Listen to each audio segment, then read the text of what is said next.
Hi guys, I want to share something with you.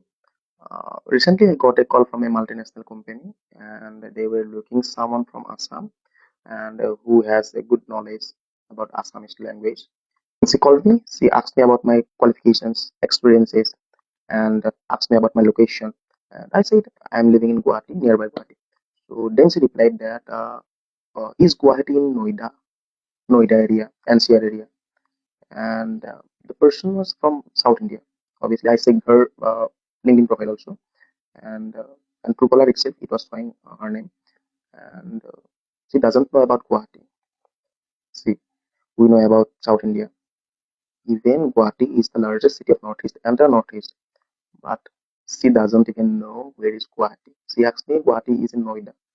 So isn't it strange? Like Guwahati, you don't actually the people. Some people actually, I'm not making it normalized, and some people actually they don't want to learn about Northeast and Assam. This is the main problem.